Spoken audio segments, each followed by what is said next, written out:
All right, guys, we are recording. Welcome to the training webinar 2 for Kilimanjaro for those doing Leadership Summits in 2020. As a reminder, we have 2 that are happening this year.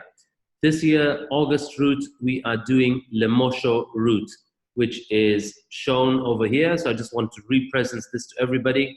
I really want to stress one thing that is pretty important. With Lemosho route, we're going to enter at Forest Camp. And on day 1, we walk from the entrance of Lemosho route.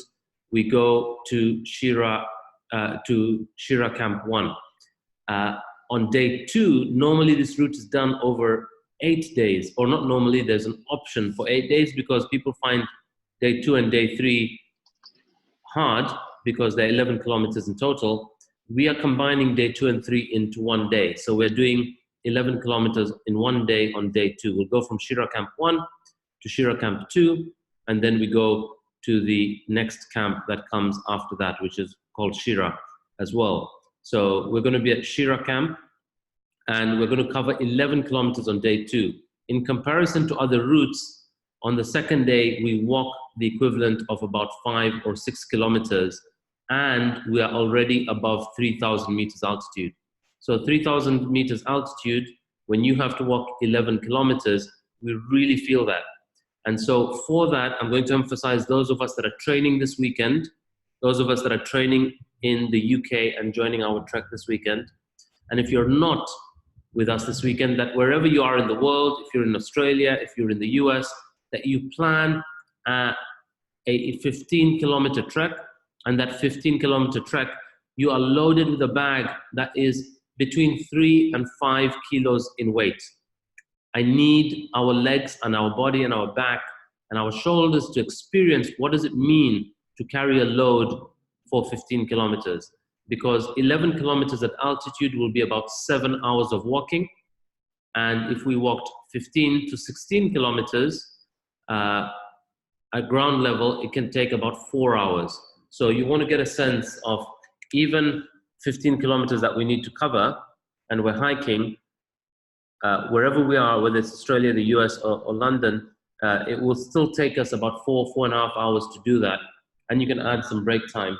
But it's a lot lighter lift than it is to do 11 kilometers at altitude. So I just want to stress that point on this particular slide before I crack on with the rest of the session. So we're going to dig right into what there is to cover on Webinar Prep 2.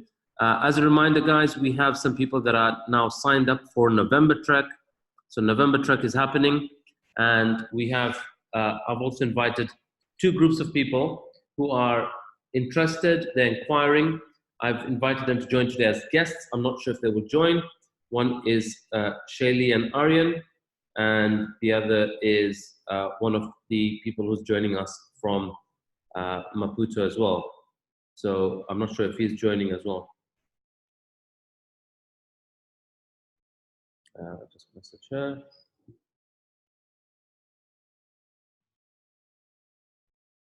Okay, so we're going to look at 6 months down to go. What do we need to carry in our backpacks? Tarina, are you still driving, or you have you reached home?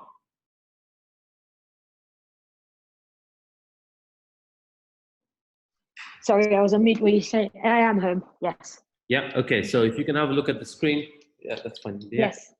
If you can have a look at the screen, it's showing what we need to pack for our backpack. So this is the backpack. Here are some of the images of the things that we need. So the backpack, firstly, we have to buy a backpack which is waterproof or has a waterproof cover. We recommend 35-liter backpack. So between a 25 and 40, but you get a 35-liter backpack, and we get a good one from Mountain Warehouse that we use. Otherwise, there are some other stores where you can get a good deal from as well. So backpack, can I just check who here has not yet got theirs? Marjan, have you got yours? Oh. Oh, Tarina, do you have yours?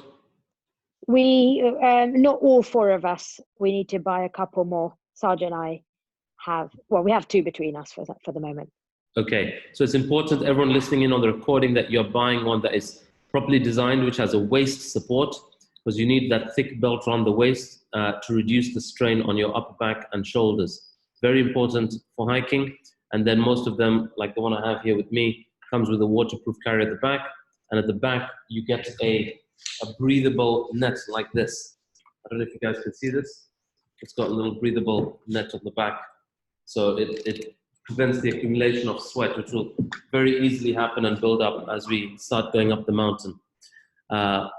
Water, we'll have to practice carrying between 2 to 2.5 liters of water. And so those are flasks or a bladder. So a bladder is this thing that you see here in the image. It's like a Camel Pack is one of the brands that you get. You get others from Mountain Warehouse and the other mountaineering shops. It slides in the back of these backpacks, and the tube comes out over the strap and towards your mouth. So it saves you energy of having to reach out to the back, especially when we're tired, especially when we're at altitude. It really is a lifesaver to have this drinking backpack, the bladder. We are not allowed to carry single-use disposable plastic bottles up the mountain. There's a restriction on that. So you can carry the thick, hard plastic bottles, or you will be carrying a metal bottle. So we recommend a flask which is between 600 ml to 1 liter. That's the one you can get. And if you specifically want to keep stuff warm or hot for long, then you can get those that say they keep it hot for between 8 to 12 hours. Welcome, Krupali. Hello, how are you all? Lovely to have you on. Sorry for being late. No, no worries. I got your message earlier and just want to close that so there's no beeping in the background. Okay, so we're just going through what to pack and the gear that's required, Krupali. So Okay. here the backpack should be 35 liters. Bottles, we cannot use single-use disposable plastic. We have to use the thick plastic bottles or a metal one. Also, you want the mouth of the container that you're carrying to not be too thin, because at altitude it freezes. So you don't want that to be iced up and then you cannot drink from your bottle. So the size is usually for the flask, something to carry hot stuff between 600 ml to 1 liter. Sunglasses. You need sunglasses which are called, they're UV protected and they're what's called category 4, right? I use category 3. But I was told this year in some training, I've been using category 3 since all our treks, but in a high altitude mountaineering training this year, people are saying that we do recommend category 4. So you can get good ones from Decathlon, and these are very essential for you to get. So this is the kind that I have here, and this is a brand that Decathlon has. They're really good for me. They're sturdy and really useful for that. You also want to get something that prevents the glare of the white snow. If there's going to be snow at the top, that white, bright snow, light reflecting off that can cause soreness to our eyes. So we want to minimize that. So make sure you're getting something that is giving you good coverage of your eyes, not something that's too slim that allows light coming in from the top or from the bottom. You want to wear a good cap that provides you shade, and ideally if you can get a cap that's also waterproof, that allows the water to flow off the sides, you can get one of those. Walking poles, again, very useful for coming down. They're almost a must for coming down. Some people don't need them going up. I don't use them going up, but I always carry them with me on every day regardless. Muffs, you guys have seen what the muffs look like. This colorful piece of cloth here, very useful to have up the mountain. They're great to cover your mouth and nose when it's really cold, and they also are great for retention of heat by wearing it on your head. So you can see these here. We've got some of these. I'm holding this one on screen here, and very useful to get one of these. So those of you that haven't got this, we can also arrange, those of you that are London based or can come down to London, we can arrange a day where we go to Mountain Warehouse on a weekday evening or on a weekend, and we can go through a whole host of items and shop for them. Mountain Warehouse do and have been doing in the past where they open, if we give them advance notice, and if we're at least 3 or 4 people, they will stay open in an evening for us. We can go in with our hot coffees, and they keep somebody on staff for 2 hours extra for us to go through and do our purchases. And they give us 20% discount through FITBANKER. Power pack, those of you that will be carrying your phones, right? Nowadays, our phones have amazing cameras, so you may not need to bring a big DSLR camera, but if you have a good phone like an iPhone 10 or 11 or the new Samsung, those are really, really good enough. You just want to carry a power pack. Power pack cannot exceed 30,000 mAh in power, otherwise they won't let you go in flight with them. And I use a power bank that is 26,000 mAh. So I'm holding that here. This particular power bank is a, don't know what brand this is, but it's on Amazon. If anyone needs the link to order these, this could last you 5, 6, 7 days up the mountain. In my case, I do use a lot of camera and I get a lot of footage, so I carry 2 of them. And one lasts me for about 4 days on the mountain, the other one lasts me for the remaining 3 days. You can carry an additional camera if you want, optional. Try and get something that's waterproof or got a waterproof cover. Hand sanitizer, good to clip to the back of your pack. Get one of those which has a clip so you can easily access and use it. Wet wipes plus toilet roll. This is, of course, for use in the toilet. Snacks, all of us are going to carry on a daily basis. We will carry some nuts with about 3 to 4 energy as well as protein bars. So there's a difference between energy bars and protein bars.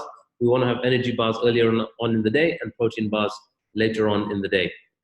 So about consuming 3 or 4 a day plus some nuts and water and other snacks we'll provide is good for you to consume in the day while on the move.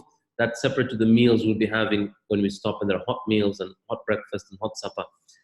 Gloves, there are 2 types of gloves we want. We're going to be wearing 2 layers. There's an inner layer glove that we wear called a liner glove, and then there's the outer one, which is the all-weather, very thick ones that we wear. So you do want to buy both. Sometimes you can find these inner layer ones that they come in silk. I use one that's slightly thicker than the silk ones because I can get to use that as well in and around London here. But I still have an outdoor one, which is waterproof, windproof, everything proof gloves. Those are the outer ones. So obviously it's good to try them with an inner layer one so you make sure that they fit right for you. Everyone carries personal first aid kit. So you can buy one of those small portable first aid kits where you want some bandages, and especially for blisters. Those of you that blister quickly, get blister pads, blister bandages that you will put on your toes or bottom of your feet, wherever you may frequently get blisters. Any questions so far on what we're packing in our backpack?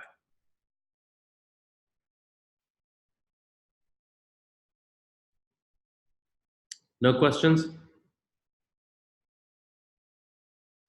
35 litre. I can't see it on your screen. Just if we're buying Sorry, say the that actual again? backpack. Did you say it should be a 35 litre backpack? Yeah. The backpack should be between 25 and 40. That's the Okay, size and we for the recommend. kids, I'll go.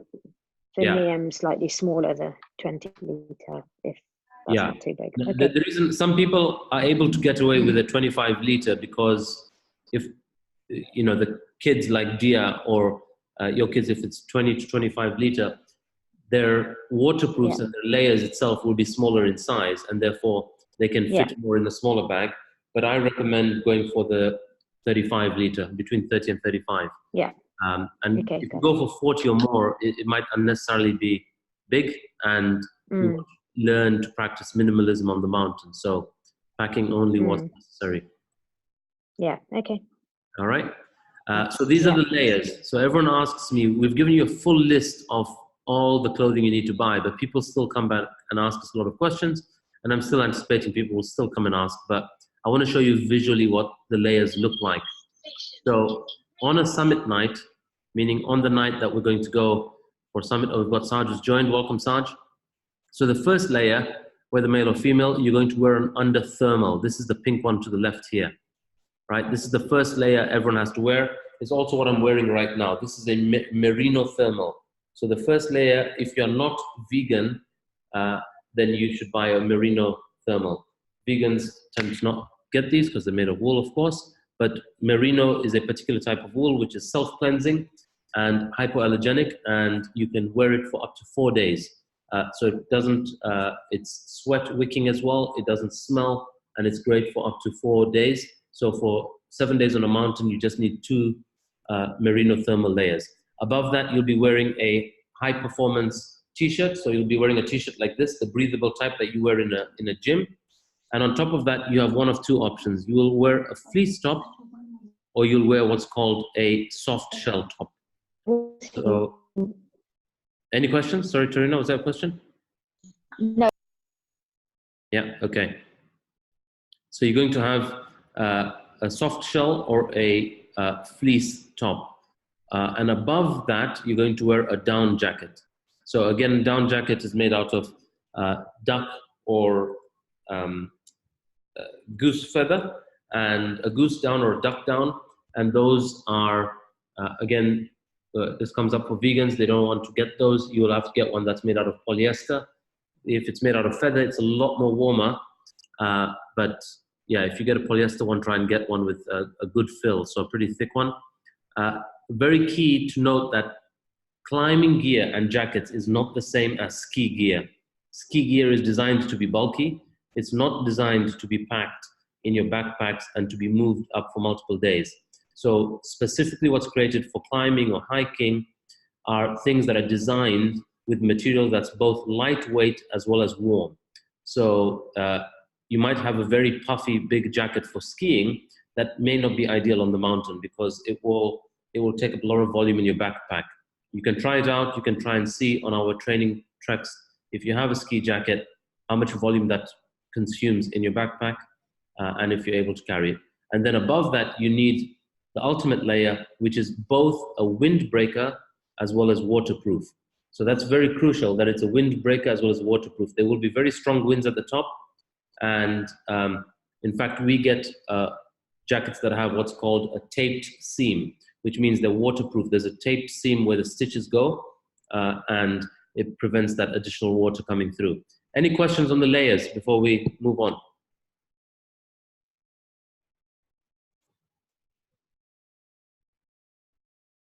No questions?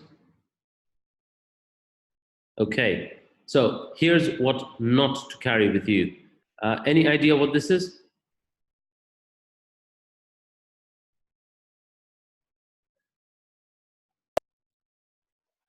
Who can give a guess what this is on screen?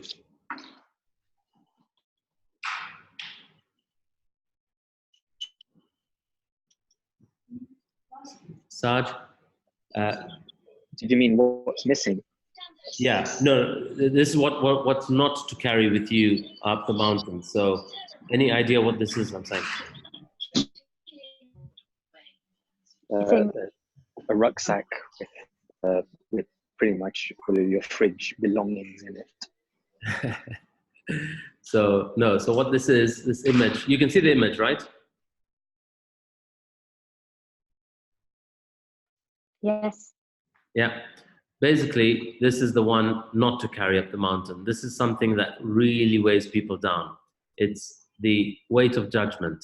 So this image, what we're trying to depict is really people get into their heads and they get very paranoid and self-conscious, especially if they think they are slowing the pack down. And what tends to happen is that if that happens 2 days in a row, it really does show up for them in terms of their performance, their participation, their confidence up the mountain. And we've had people who from day 2 itself, they think, I am slowing everyone down. In fact, all our practice treks, the slowest person on our practice treks will be faster than the pace that we do on the mountain. So on the mountain, in Swahili, we say pole pole, which means go slowly. And we really need to go slowly up the mountain because we want the body to slowly acclimatize to it. The one night where it will be hard, but we need to maintain a not too slow and not too fast pace is the summit night. And the reason is that we have to get to the rim of the mountain by a certain cutoff time. And if we do not get there, that cutoff time, the guides may not permit you to reach the ultimate summit. So other than summit night, all the other days, whatever your pace will be, is going to be perfect. most of us will really get slowed down and create this subconscious weight on us because we think that we're not keeping up to the rest of the team pace. I have questions for you guys now on the call. Is there anyone that wants to share what comes up for them when they're on a trek or already is concerned about whether you've done any practice treks or your level of fitness, and you're currently concerned about how that may show up for and impact others on the trek? Anyone want to share any thoughts that are coming up for them?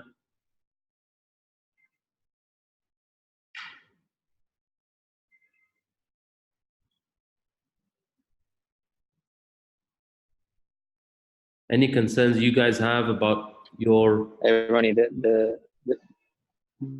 Yeah, Saj, go for it. can you hear me? Yeah, we can hear you.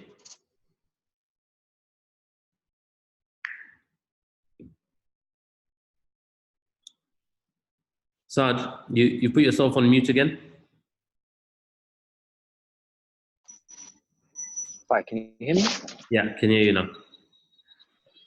Yeah, no, I suppose the thing that sort of comes up is, you know, when you hear, when you see, and we've watched videos just to get psyched out on Kilimanjaro, the one thing that keeps coming up is altitude sickness. And I've kind of suffered through one, so I know what it feels like, and that's what's coming up to me. Got it. Okay, so that's brilliant to discover and to share, to distinguish it, to get it out of the space. As mentioned, Kilimanjaro is one of those whereby I think before you came on, Saj, we were re-showing to everybody the routes. And I'm going to just re-emphasize this route to you. Before you joined, I really stressed the point that everyone gets that the route we're doing is actually one of the hardest, this particular one in August.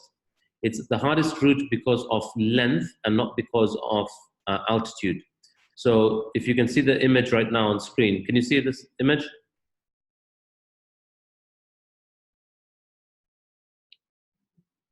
Saj, are you there? You're on mute. I just want to make sure you're able to see the image I'm showing because I can't see your video.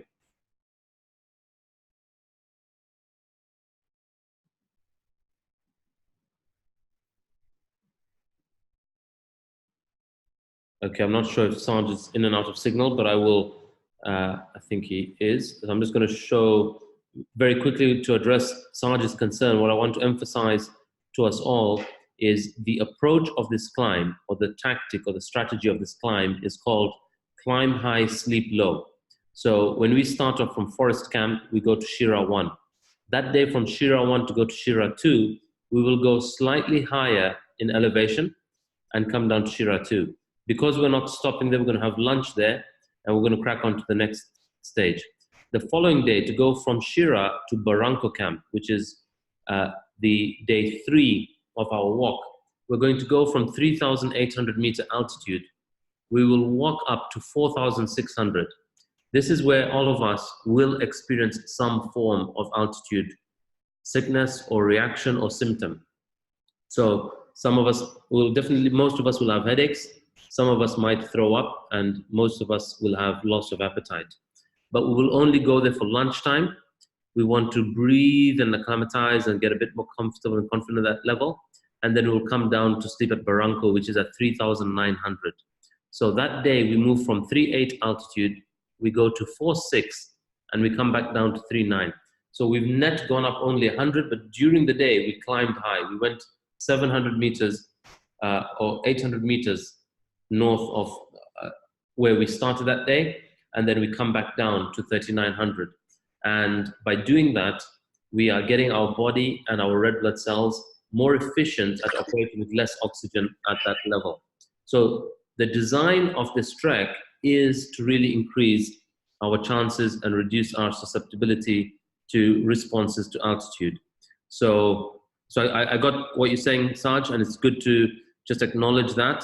But the route we're doing is to really support that. Now, you might have some symptoms, and that might be triggered by your subconscious past experience of altitude. So even if you have symptoms, we will work with you, we will chat with you, and we will have you rest, hydrate. We might even give you some altitude medication to make sure that that reduces its effect on you. So it's a thing we're going to discuss closer to the time when we go there, whether from this group people want to take the altitude pills or not. There's been some research that it's not clear whether that really supports. It doesn't work for everyone. But in the last 2 treks, we've seen 2 groups of people who aren't seasoned trekkers. Some of them have been, quite, somewhat elderly. So they've not been trekking for most of their life, and they've started in their 60s and 70s, and they've taken it, and it really supported their pace through the trek. So for us as well, if we think it will support you, we will be getting on it from a few days before, like the day before we fly out, and we'll start it 2 days before, and we will have it on the mountain. But we will be discussing that with our guides. I'm hoping to get our guides join one of our webinars as well, so we can get a sense of who they are, connect with them. You get a sense of their communication, their level of English, and especially their excitement and enthusiasm to meet you guys. So here's a thing for us to catch, is to become the observer in our lives when we're doing something in a group setting, is to catch ourselves, whether it's at work, whether it's at home, whether it's with our partners, with colleagues, is what we call being caught up in comparison, being caught up in assessing and judging ourselves and how we're faring against others. That really becomes a big mental load up that mountain. And there's a saying on the mountain, which is leave your ego at base. So regardless of how well you might be doing here on treks, or in your personal life, or in your finances, or in your career, or in your business, on the mountain, we're ultimately just human beings and human bodies. And we're left to the basics of what our body is capable of doing and surviving. So you might be struggling with that hard moment, and you'll find Niam comes and gives you a hand, and he says, come on, get over this hard bit. And we'll find inspiration from all of us within the team in some of the hardest moments, and sometimes from those that we least expect. So really, really important to give up judgment of yourself and judgment of others and those around you. Okay. That said, I am going to wrap up. That was all for today's call. So as a reminder, I've sent you guys the training program. It's key that all of us are walking about an average of 3.5 kilometers daily, or 3 times a week, you're doing at least 5-kilometer walks. Recommended, if you can, carry some backpack or some weight with you while you're doing these walks, and also recommended if you're doing that with your actual trekking backpack, because you want that adjustment to fit, your back. You want that backpack to fit the feel of your back, and make sure you're adjusted it in terms of the straps and the hold and how that feels around you. Again, consuming liquids. We need to be consuming close to 3 liters of water. It's very easy to consume a liter and a half, or 2 liters, and then to suddenly get into the habit of consuming a lot more frequently than you used to. You don't want to suddenly have to be doing that on the mountain, but get your body used to that level of hydration. So those of us in London, how many of you are on the weekend trek? Nicky, are you on this trek this weekend? And Marjan? We are, Ronnie. Yeah, so 4 of you, Saj? 4 of us, yeah. Yeah. Marjan and Nicky, are you guys on the trek this weekend? Yeah, yes, I am. Okay, brilliant. And Nicky? I need to find out about it. I actually haven't looked into it yet. Okay, got it. Okay, can we just check? I don't know if Ambika's still on. I want to make sure that you're aware of the trek and you have the link for it. I think she's gone off. But yeah, I need to make sure that you're also on the trekking, WhatsApp trekking group, and you have the details for the trek. And again, a reminder, this song here, I'm not going to break out into song right now for it, but this is a song I've sent you guys. Saj really wants to. Sorry? Saj wants to go for it. Saj really wants to break out into that song. We grew up on it, so he's... Go for it, Saj. Jambo bwana, habari gani, mazuri sana, wageri wishu, kilia yeti, hakuna matata. That's it. You're going to be You're going to master that. So I've we got have it, people. the rhythm and the chant from everyone, right? So make it more nicer. Awesome. No, I'm at my workplace and I've got colleagues sat here, so I don't want to embarrass myself singing here. So this is a mountain song that we sing on the mountain. So I'm getting the guys who are ready for this year's summit prepared with it. Yeah. So but that's the song. So we're going to have some fun on the mountain. We're going to be learning along the way. I'm also taking on learning Swahili a lot more this year because I love conversing with a lot of the guides, and it really, really is good fun. So this weekend, guys, very crucial is bring your practice backpack. Saj, yeah? So if you guys need any additional stuff to practice stuffing it or whatever, let us know. We might have a spare backpack at home. And if you need to go and buy one, then let me know. I think, Saj, also before you joined, I mentioned that Mountain Warehouse, they give us 20% discount and they open for us late on certain evenings of the weekdays. They can be there till 7 p.m. or 8 p.m. They close normally at 6, but they have stayed open for 2 hours for us if we go with 3 or 4 customers who are buying stuff, and they've gladly done that for us, but if we give them advance notice. That's the one in Fulham, which has the widest range of goods. Okay, brilliant. Okay, so let me know. And on that note, yeah, that's a wrap. That is key for today, what we're covering today, what goes in our backpack, the layers, understanding what each of the 5 layers are. This is what 5 layers look like on summit night. And we're going to be wearing about 1 or 2 layers on day 1. And from day 2 itself, we will go to about 3 or 4 layers. And when it rains or on summit nights, when we will have all 5 layers on. Hey, Ronnie, quick question. Did you already go, did you discuss more about like the shoes, the boots, hiking boots, or going to be like another session? Sorry, I missed the first we didn't. The hiking boots are the first thing that you need to buy. So what I would suggest you do is, if you haven't got them, in the email that we send to you guys, the Google Doc. Yeah, I saw the ones that you had on there. So I have boots, but I just didn't know what I need or not. But okay, so I can explain to you what you need about your boots. Have you got a particular question around them? No, not really. I have the Salomons. I've had them for some time, so I just wanted to see if those were good or not. But maybe I can just send you like a message to see, because I know you talked about some particular grip at the bottom. I think it's like I'm not sure what exactly the grip was. Again, I forgot. Yeah, so there are 3 things that we need with the boots, right? No, the boots are very important, so I want to make sure that you do get it right, and feel free to ask here. The Salomon, do you know the particular version that you have? I can bring it up in a second. I can message you. It was, I can't remember right now what it was. But you have the information. Here are some samples that we have. This is a Salomon boot on this link, and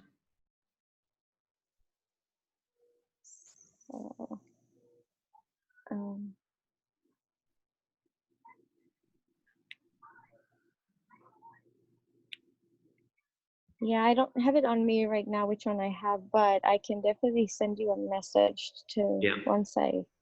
So this is the men's version. This is the men's version.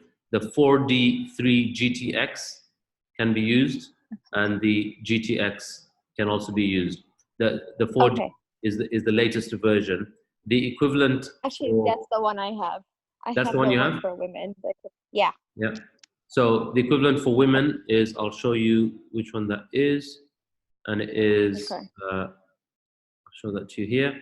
The key thing that we need with this is the Salomon sole is definitely the right sole, the sole of the Salomon boots. You want ankle high, so not the ones below the ankle. They have to be over the ankle. And also want it to have 2 more factors. It needs to be waterproof, and it needs to be waterproof. So I have the bottom one. The second one that you're showing? Yeah, that's the one I got. This one? Mm-hmm. That's exactly the one you need. Okay, great. Yeah, and prior to this was this version on the right, but the 4D is better. Okay, so yeah, that's the one that I do have, and I've used it. And this new one is for recommended for. It's a great. Okay, and you need to make sure your boot is one size bigger than your normal size. Yeah. Mm-hmm. Yeah, because you'll be wearing 2 layers of socks, 2 pairs of socks, a liner sock and a thick sock. Okay. And Ronnie, I suppose the same would apply for the same sort of brands and the same concept for children's shoes. Correct. Yeah, they need to be waterproof. They need to have an insulated sole. They need to be ankle high. So those are the 3 main things. Okay. Waterproof, over the ankle, and insulated sole. Right, and there are other brands which are specific to the stores like Mountain Warehouse and Kathmandu, and those, they also make good ones. But a key thing you have to double check is those 3 things: ankle high, waterproof, and insulated sole. Okay, and if you go to the list that's been shared with you guys, the list of the gear, we've put links of the samples. There are some samples there on the second tab called hiking boot recommendations. All right. Yeah, and they should be windproof. So it says key requirements here are waterproof, windproof, sole should be thick, and I forgot to mention that they should be 1 size larger. And then I just had one quick question. I think I messaged you a couple months, but I just want to make sure. Do we need to buy it, or is that something that's part of what they provide? I wasn't sure. Sorry, do you need what? Bin bag. Bin bags? Can you hear me? No, the sleeping bag. The sleeping bags? Mm-hmm. Yeah, the sleeping bags are provided by us. So okay. Some people like to bring their own. Previously, we used to take our own, but now we've used a different provider on the ground where we provide the sleeping bags. They're really good. They're very warm. Okay. They're better quality than what we used to buy here. And they are cleaned as any hotel laundry would be cleaned. You know, they go to okay, great. And they're clean to that standard. What you can also buy if you want what's called a sleeping bag liner. And even though every year I've taken out my liner, I've never opened it up when it goes to sleeping. Because we just get tired and you're sweaty and you're messy, you just want to go to bed however you are. The liner also, some people get pretty annoyed because it catches you like a bit of a cobweb. And when you're turning around or you need to come out in the middle of the night to go use the bathroom or something, it becomes a bit of an annoyance. Really helpful to know. Thank you. All right, but great questions. Those are all actual questions I want to be hearing and people should be asking. So thanks for asking. And ask any more that come up on the chat as well. Anything else from anyone else?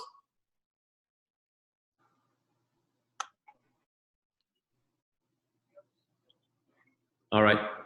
Okay, guys, any other questions, please ask. Nicky, it would be awesome to have you this Sunday at the trek, because it will be a great one for all the UK trekkers to meet in person.